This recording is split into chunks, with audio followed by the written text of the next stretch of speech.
नमस्कार विद्यार्थी मित्रांनो, स्वागत आहे तुमचं आजच्या नवीन व्हिडिओमध्ये। तर आज आपण 29 जानेवारी 2025 च्या चालू घडामोडी पाहत आहोत। यामध्ये आपण एकूण खूप महत्त्वाचे काही 10 प्रश्न पाहणार आहोत मित्रांनो। आणि तुम्हाला जर या व्हिडिओची PDF हवी असेल तर व्हिडिओच्या डिस्क्रिप्शन बॉक्समध्ये आपल्या टेलिग्राम चॅनलची लिंक आहे, तेथे तुम्हाला सर्व व्हिडिओच्या PDF अगदी फ्री मध्ये मिळतील। तर मित्रांनो, थोडाही वेळ वाया न घालवता आपण या व्हिडिओला सुरुवात करूयात। तर या अगोदर आपण कालच्या चालू घडामोडी पाहून घेऊयात। तर कालचा पहिला प्रश्न होता, आयर्लंडचे नवे पंतप्रधान कोण झाले आहेत? तर मायकेल मार्टिन झाले आहेत। यानंतर जानेवारी 2025 मधील विश्लेषणानुसार हवामान बदलामुळे 2040 पर्यंत कोणत्या देशाचा याला ग्लेशियर नाहीसा होईल? तर नेपाळ यानंतर सागरमाथा संवाद 2025 कोठे आयोजित केला जाईल? तर काठमांडू मध्ये। यानंतर प्रजासत्ताक दिनानिमित्त किती जणांना पद्म विभूषणने सन्मानित करण्यात आले आहे? तर एकूण 7 जणांना। यानंतर जगातील 31 पाणथळ शहरांच्या यादीमध्ये कोणत्या भारतीय शहराचा समावेश करण्यात आला आहे? तर उदयपूर, इंदोर। यानंतर समलिंगी विवाहाला कायदेशीर मान्यता देणारा दक्षिण पूर्व आशियातील पहिला देश कोणता ठरला आहे? तर थायलंड हा।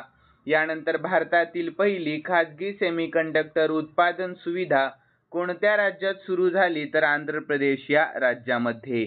यानंतर अलीकडेच कोणत्या संस्थाला सुभाषचंद्र बोस आपत्ती व्यवस्थापन पुरस्कार 2025 साठी नामांकन मिळाले आहे? तर इन्फोसिस या। यानंतर कोणत्या देशाच्या राष्ट्रपतींनी शॉन कुरन यांची गुप्त सेवा संचालक म्हणून नियुक्ती केली आहे? तर अमेरिका या। यानंतर आंतरराष्ट्रीय बाजरी महोत्सवच्या 6व्या आवृत्तीचे अलीकडेच कोठे आयोजन करण्यात आले आहे? तर बेंगळुरू, कर्नाटक मध्ये। यानंतर ऑस्ट्रेलियन ओपन 2025 चे महिला एकेरीचे विजेतेपद नुकतेच कोणी जिंकले? तर मॅडिसन कीजने जिंकले आहे। यानंतर कालचा शेवटचा प्रश्न होता, ऑस्ट्रेलियन ओपन 2025 चे पुरुष एकेरीचे नुकतेच विजेतेपद कोणी जिंकले? तर जेनिक सिनरने जिंकले आहे।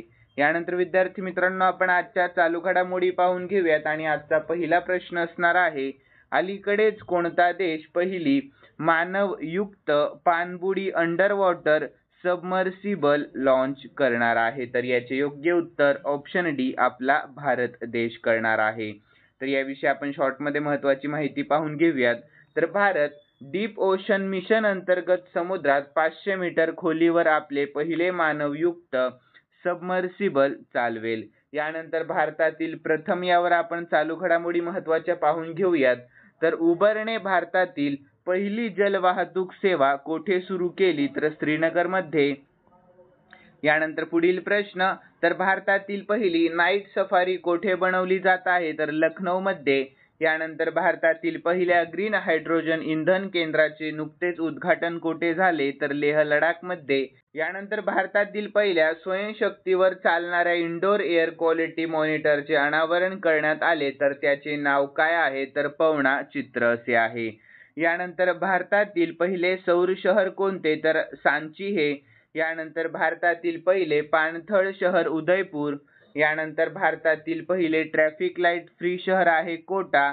यानंतर देशातील पहिले डिजिटल संग्रहालय कोठे उघडण्यात आले? तर महाराष्ट्रामध्ये उघडण्यात आले आहे। कोठे? तर आपल्या महाराष्ट्रामध्ये। यानंतर पुढील प्रश्न आहे दुसरा, तर कोणत्या दोन देशांनी Trojan 155 mm towed artillery gun system विकसित केली आहे? तर योग्य उत्तर आहे ऑप्शन सी, भारत आणि फ्रान्सने। तर यानंतर आपण याविषयी महत्त्वाची माहिती पाहून घेऊया। तर भारत आणि फ्रान्सने विकसित केलेल्या Trojan 155 mm towed artillery gun सिस्टमला आर्मेनिया कडून निर्यात ऑर्डर प्राप्त झाली आहे।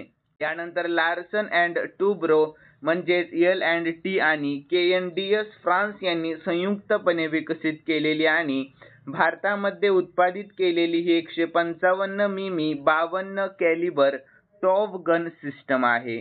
यानंतर तोफा दारुगोळ्यांवर अवलंबून 40 किलोमीटर पेक्षा जास्त आहे आणि आधुनिक युद्धांसाठी डिझाइन केलेले आहेत। यानंतर फ्रान्स विषयी शॉर्टमध्ये महत्त्वाची माहिती, राजधानी आहे पॅरिस, चलन आहे युरो आणि सध्याचे राष्ट्रपती एमॅन्युएल मॅक्रॉन आणि सध्याचे पंतप्रधान आहेत फ्रँकोइस बायरू. यानंतर पुढील प्रश्न तिसरा, तर कोणत्या राज्यात 27 जानेवारी पासून समान नागरी संहिता म्हणजे UCC लागू झाली आहे? तर योग्य उत्तर ऑप्शन डी उत्तराखंड मध्ये. कोठे? तर उत्तराखंड या राज्यामध्ये. तर याविषयी महत्त्वाची माहिती पाहूयात.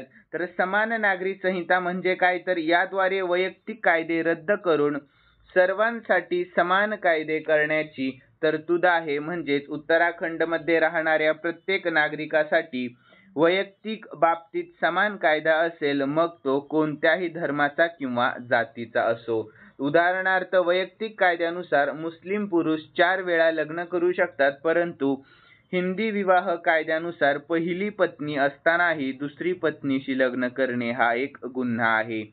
त्यानंतर एकच कायदा केला जाईल जो दोन्ही धर्मांच्या लोकांना पाळावा लागेल. मात्र उत्तराखंड सरकारच्या नव्या कायद्याच्या मसुद्यात आदिवासींना त्यापासून दूर ठेवण्यात आले आहे. तर लक्षात ठेवा, खूप महत्त्वाची माहिती आहे. यानंतर उत्तराखंड विषयी शॉर्टमध्ये महत्त्वाची माहिती. तर सध्याचे मुख्यमंत्री पुष्कर सिंग धामी, सध्याचे राज्यपाल लेफ्टनंट जनरल गुरमीत सिंग आणि राजधानी आहे डेहराडून आणि गैरसेन आणि तलाव सत्तल, रकसतल, नैनीताल आणि मलाताल आणि राष्ट्रीय उद्याने आहेत जिम कार्बेट राष्ट्रीय उद्यान, नंदादेवी राष्ट्रीय उद्यान, राजाजी राष्ट्रीय उद्यान, valley of flowers national park आणि गंगोत्री राष्ट्रीय उद्यान. यानंतर पुढील चौथा प्रश्न पाहूया. तर कोणत्या संघाने महिला हॉकी इंडिया लीग 2025 चे नुकतेच विजेतेपद पटकावले आहे? तर याचे योग्य उत्तर ऑप्शन बी ओडिशा वॉरियर्स या संघाने. तर याविषयी आपण महत्त्वाची माहिती पाहूयात.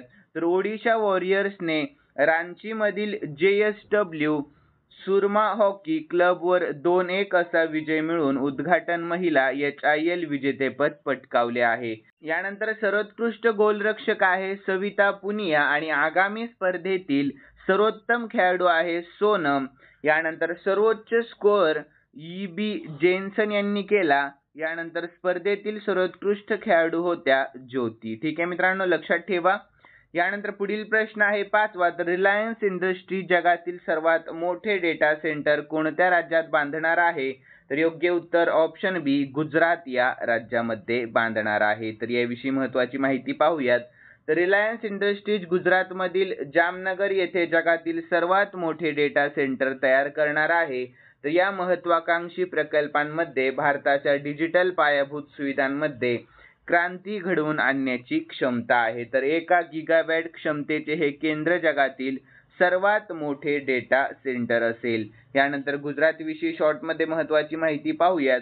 राजधानी आहे गांधीनगर, सध्याचे मुख्यमंत्री भूपेंद्रभाई पटेल, राज्यपाल आहेत आचार्य देवव्रत आणि राष्ट्रीय उद्याने तर गीर राष्ट्रीय उद्यान, वेळवदार राष्ट्रीय उद्यान, बनसाडा राष्ट्रीय उद्यान आणि सागरी राष्ट्रीय उद्यान आणि लोकनृत्य आहे गरबा, हेही लक्षात ठेवा. यानंतर पुढील 6वा प्रश्न. तर नुकताच सिंगापूरचा ऑनररी सिटीजन अवॉर्ड्स कोणाला प्रदान करण्यात आलेला आहे? तर याचे योग्य उत्तर आहे ऑप्शन डी तरुण दास यांना प्रदान करण्यात आलेला आहे. कोणता? तर सिंगापूरचा ऑनररी सिटीजन अवॉर्ड. यानंतर याविषयी आपण महत्त्वाची माहिती पाहून घेऊयात. तर सिंगापूरने भारतीय उद्योग महासंघ म्हणजे CII चे माजी महासंचालक तरुण दास यांना भारत सिंगापूर संबंध मजबूत करण्यात महत्त्वपूर्ण योगदान दिल्याबद्दल त्यांना सर्वोच्च गैरनागरी सन्मान मानद नागरिक पुरस्काराने सन्मानित केले आहे.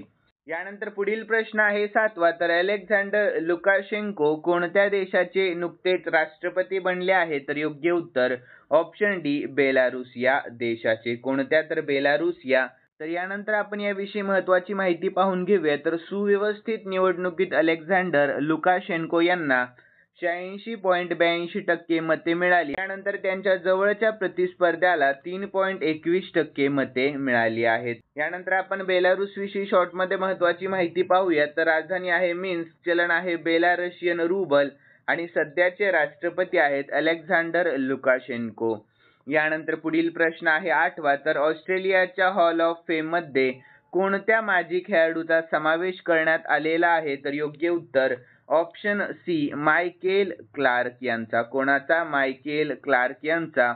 यानंतर आपण याविषयी शॉर्टमध्ये महत्त्वाची माहिती पाहूया. तर माजी कर्णधार Michael Clarke Australian cricket hall of फेममध्ये समाविष्ट होणारा नवीनतम क्रिकेटर बनलेला आहे.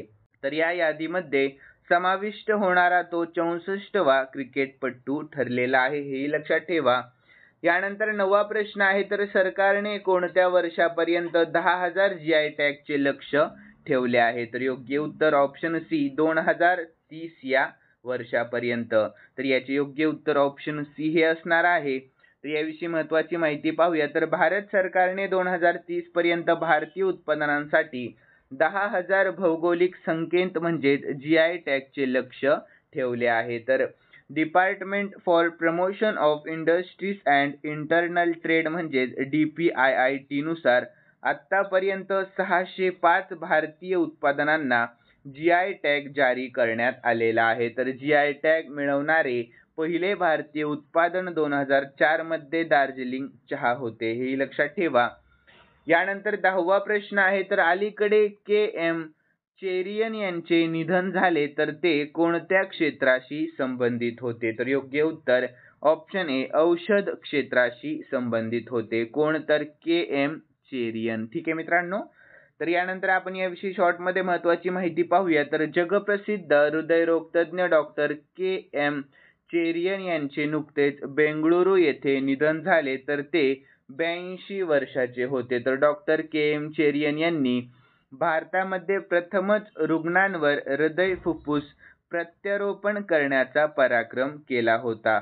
तर यानंतर विद्यार्थी मित्रांनो, आज आपण एक प्रश्न एक्स्ट्रा घेतलेला आहे आणि हा प्रश्न शेवटचा आहे 11वा. तर भारताच्या कोणत्या ग्रँडमास्टरने 9वी जोहर आंतरराष्ट्रीय खुली बुद्धिबळ स्पर्धा जिंकली आहे? तर याचे योग्य उत्तर ऑप्शन डी इनियन पन्नीर सेल्वमने जिंकले आहे. तर यानंतर आपण खालील प्रश्न स्पेशली तुमच्यासाठी ठेवलेला आहे आणि हा प्रश्न आपण कालच्या चालू घडामोडीमध्ये पाहिला होता. ज्यांनी कालचा व्हिडिओ पाहिलेला असेल त्यांना नक्की त्या प्रश्नाचे उत्तर येईल अशी मी अपेक्षा करतो. तर प्रश्न असा आहे, प्रजासत्ताक दिनानिमित्त किती जणांना पद्मविभूषणने सन्मानित करण्यात आले आहे? तर याचे योग्य उत्तर तुम्हाला आपल्या कॉमेंट बॉक्समध्ये सांगण्याचा प्रयत्न करायचा मित्रांनो.